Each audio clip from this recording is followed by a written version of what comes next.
Hello and welcome to This Our Johnny Domino, a podcast that could be none more obscure, consisting of two middle-aged men talking about music that they made 30 years ago that nobody heard and nobody really cared about. I'm Giles, very rock and roll name, and this is my brother Stephen. Hello there.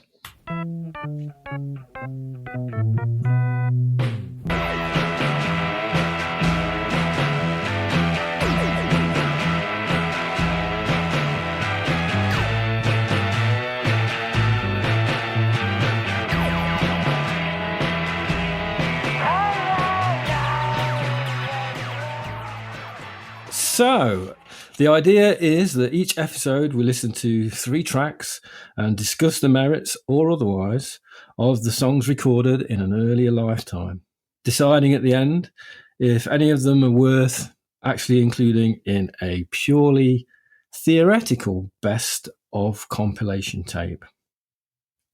So, what morsel of goodness are you going to start us off with today, Steve? Well, as I mentioned in the previous episode, we recorded our first load of songs on a 4-track that was borrowed through a friend from somebody else. And before I went to university, my piano teacher gave me a 4-track recorder. The 4-track recorder didn't work. Were they a nice piano teacher? He was a lovely bloke. He used to lend us keyboard amps for when we did gigs as well. Oh. He was a lovely bloke, Gary Bridges. Gary. And he gave me this 4-track recorder, a Texon 4x4, and it didn't work. And then John, who was a friend of ours who played in our previous band, Johnny Coolin. Little Johnny Coolin. Little Johnny P. Coolin. He actually fixed it. John fixed it? Yeah, he fixed it up to a point. Now, the 4-track didn't really work that well, but it did record 4 tracks. What it didn't often do was erase something. So if you'd recorded a track and you wanted to redo it, there would be elements of that track still audible on the tape. Exciting. It made for some quite odd sounds. We used that to our advantage, right? Well, we used it. Well, we tried. We had a go. But yeah, this is from spring 1994. Ah, the springtime. Can you smell the springtime in this song? The jasmine. And other springtime smells, the meths, the cigarettes, the teenage vomit, things like that. Teenage vomit. What's it called? This song is called Stained. And I don't remember it. Let's have a listen. Okay, go.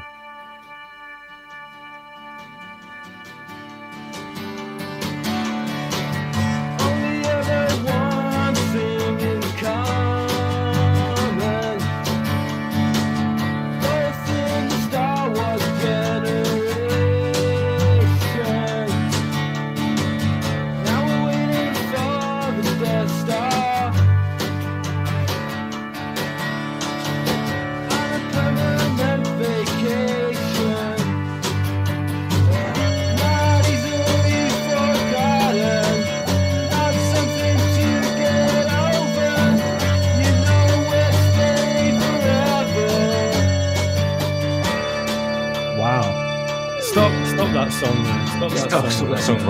that song right there. You know what? I had never heard Guided by Voices at this point. Me neither. I might have heard a few tracks that our friend Brian used to put on compilation tapes when he needed to fill the songs up. Yeah, I'd never heard them. And what was that? That was a little bit, wasn't it? Yeah. Yeah. I don't know. I kind of liked it. It must have gone in somewhere. Bit of an American accent there. We're still in that zone. We're in the zone of me, as I discussed last episode, where I'm experimenting with how to sing and putting on the rock and roll tones a little bit. Yeah. I was on a permanent vacation. With your mama. With my mama. But yeah. Musically. Keyboard. I like the keyboard. You're playing drums. Oh, well, I thought the drums were good. Yeah. But this is like probably the first time in any of our songs. It's the first time I've ever played drums. Yes, I think This is Giles's first drum. But song. I don't think it was a drum. It might not have even been drumsticks. It was probably a bin and some chopsticks, or like a couple of wooden spoons. Who knows? I mean, this is one of the lowest fi recordings we ever recorded. It's just, I mean, as I say, this 4-track was well on its last legs by this point, and didn't erase tracks when you recorded over them. I like it. It sounds proper early 90s. Yeah. I like it too. Put it on again. All right, let's go.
One thing to listen out for, because we recorded the drums in inverted commas and the acoustic guitar at the same time onto one track, and we must have made an error. I don't know who it was, and we obviously thought that'll do. And then as we recorded everything on top of it, we thought actually that really does sound crap. So we decided to record some shouting over the top. Okay. We obviously had a spare track at one point, and we just made random noises and shouting just for a second. Just for a bit? Yeah, just to cover up this mistake. And it really didn't cover it up in any kind of meaningful way. So it was meant to be like an auditory kind of plaster? Yeah, it was kind of like a distraction. But all it does is like, why are they shouting over that mistake? Okay, play that bit then. Okay.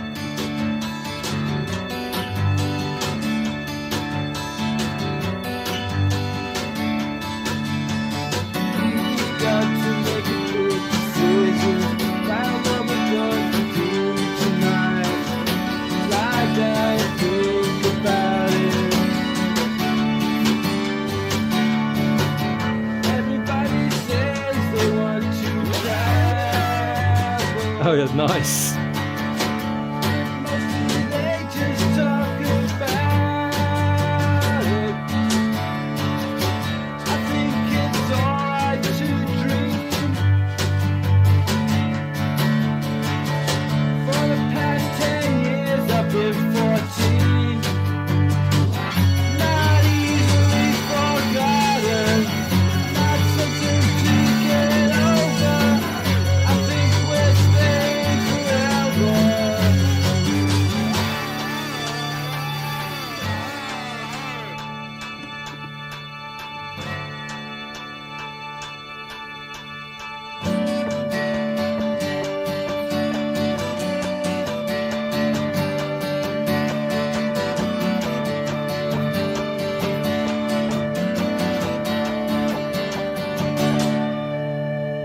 Yeah, I mean, I like the weird sounds in the background there. That's good, and it is very Meat Puppetsy. And I really don't think I'd heard the Meat Puppets at that point. There you go, amazing, eh? Foreshadowing of future tastes. So there you go. That was Stained. I enjoyed that one. Good. So what song have you chosen? And do you know anything about it? Well, I was about to say that to you. So, Steve, What song have I chosen next? I chose it purely because the title was intriguing. I don't remember it. It's a song called, I believe, Pizza Rollerama. Is that right? Yes, it is. So I don't know. I don't know anything about it.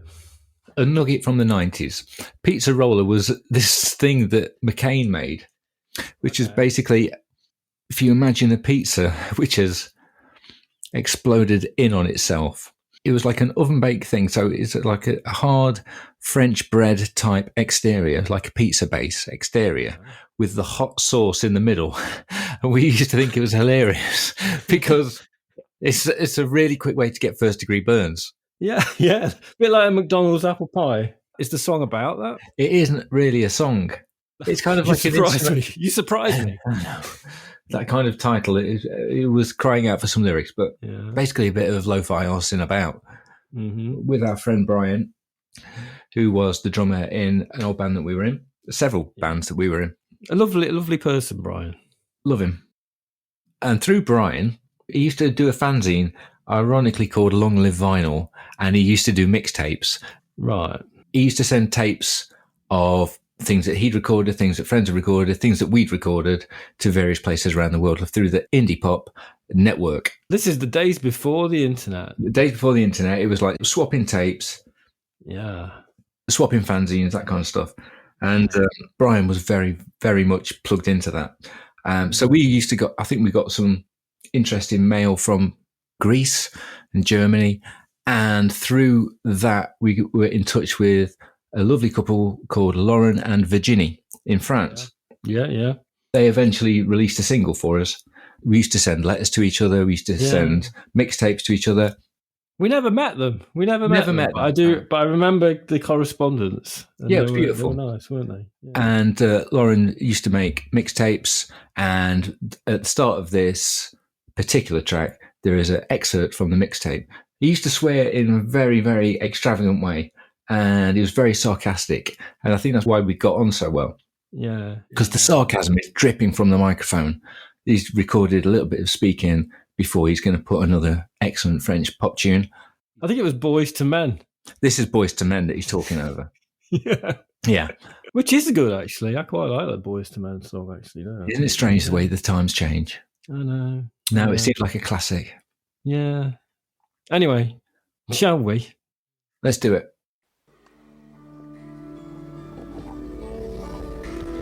Oh, what a pretty song on radio. Just made for dreaming. Yes, very, very, very, very, very, very, very good song. That's just brilliant. Sorry, I've got to stop it there because that's brilliant. Yeah, he's good. I like it. He's good. He's nice. Just made for dreaming. And then the rest of the song is basically, I hesitate to use the word, but it's a jam. Oh, nice. Okay. That always ended well with us. Absolutely, yes, because we're so musically adept. Now, Brian was playing drums on this. I think you're playing the keyboards. And again, that's not what you're known for. No. And I'm playing a guitar, and I'd probably overdub some guitar on it as well. Yeah, I think this is a bit of a jazz thing going to come, right? There's a bit of drum machine on it as well. Yeah, it's got a bit of a jazz vibe. I don't know what the vibe is. I'm expecting Thelonious Monk. You will be disappointed. Let's have Lauren again. Oh, what a pretty song on radio. Just made for dreaming. Yes, very, very, very, very, very, very, very good song.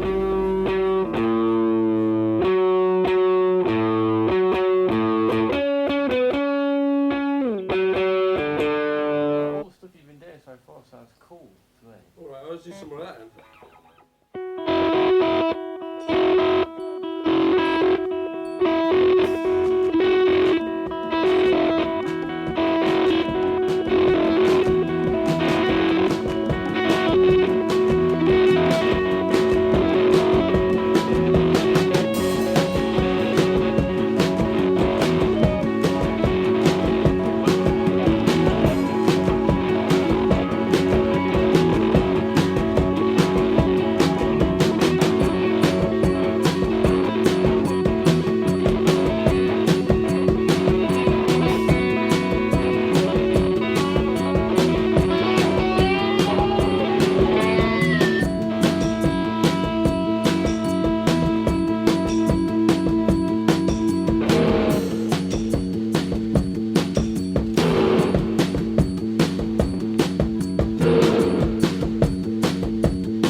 I've got the feeling it's not going to go anywhere else.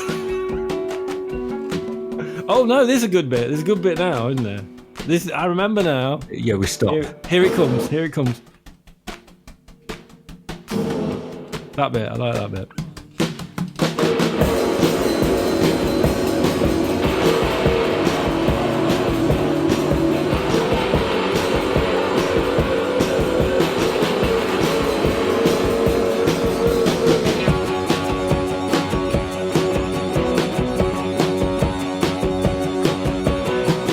I was hoping for jazz.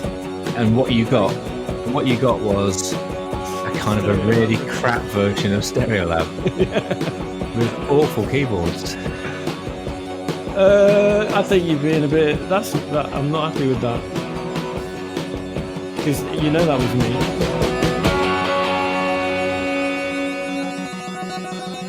That's nice. Is that you then? No, it's you.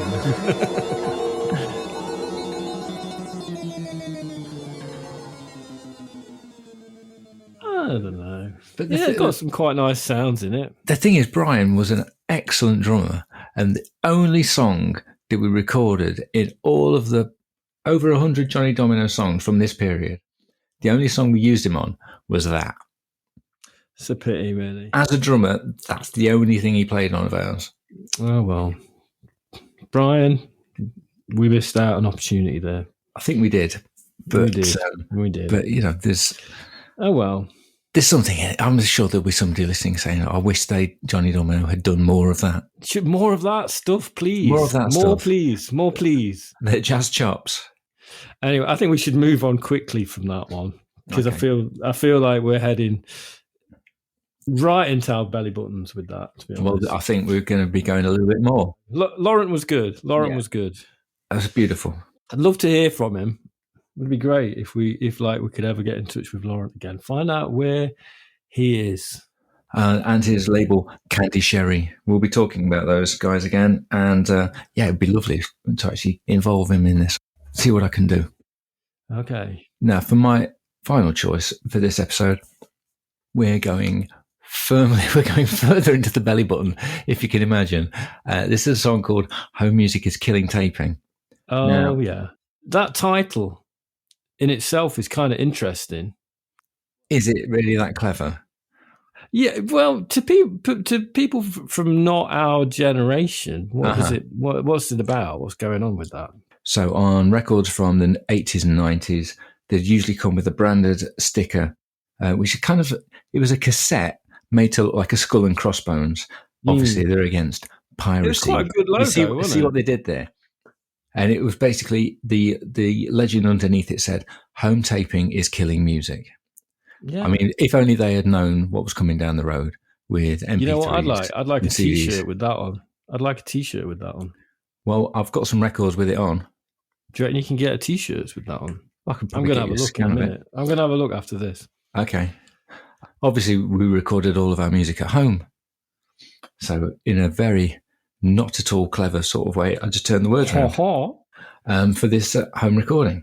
Yeah. Now, at the start of it, it's got, I think when you were working in retail, you were given some kind of, it's like a little mixtape of Radio 4.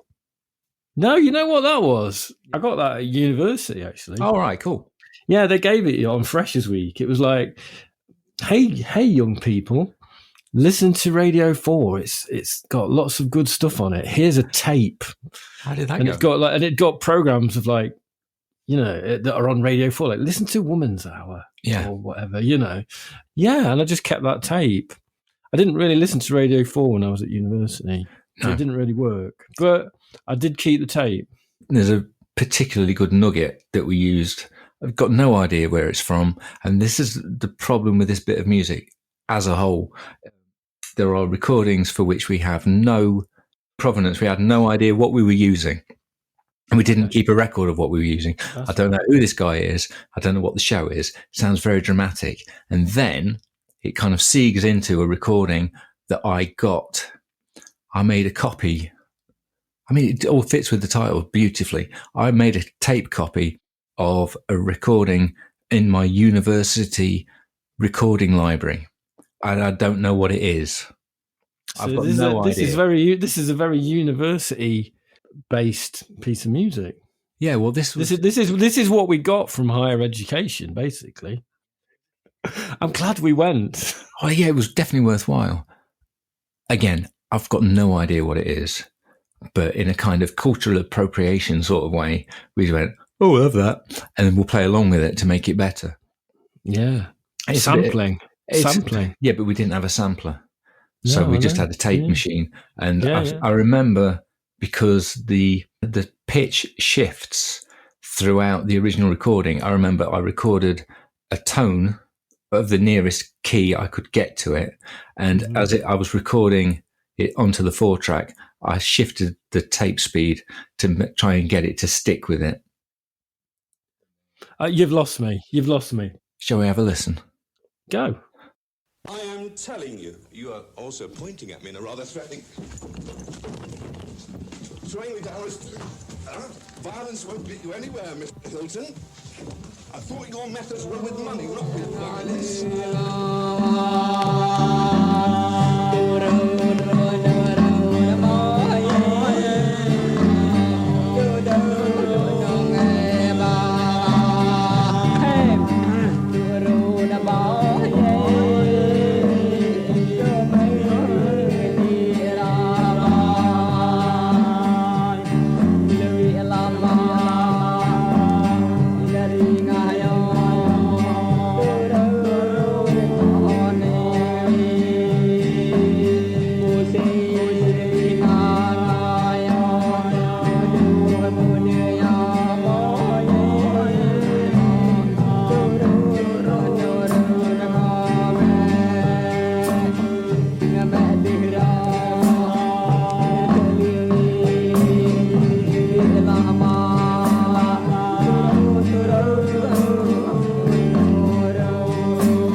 I could listen to that all day.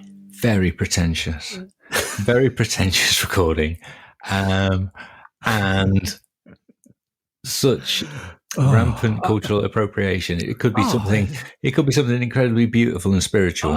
It sounded good though. It sounded good though, didn't it? It sounded cool. And we've just wazzed all over it. Well, you just found some stuff, like some kind of like field recording, and then you put some bass and acoustic guitar on it, right? Yeah. And is the percussion already on it as well? Did you do the percussion? I think you played bass on it. I did the acoustic, and I think you might beat a tambourine. Yeah, there's a bit at the same time. But all the kind of wood blocks are part of the original recording. Man, I think it's the best thing we ever recorded. I remember I did play that to some people at university. Some of my more chemically inclined university friends, and they thought it was brilliant. Yeah. But I love that bit of Radio 4 at the start. Yeah, that's good as well. I mean, the whole thing. Down the stairs. Yeah, I've not heard that for a really long time, and it just, I thought it was pretty good actually. Cool. I'm kind of quite taken aback by how much I like that, and I'm not even stoned. So was that, what year was that again? It was from July 94 to September 94. So it's like summer holidays. So here we are at the end of another episode. And we need to decide, really, which one of our 3 choices from today we're going to include into our theoretical mixtape. I've got no idea.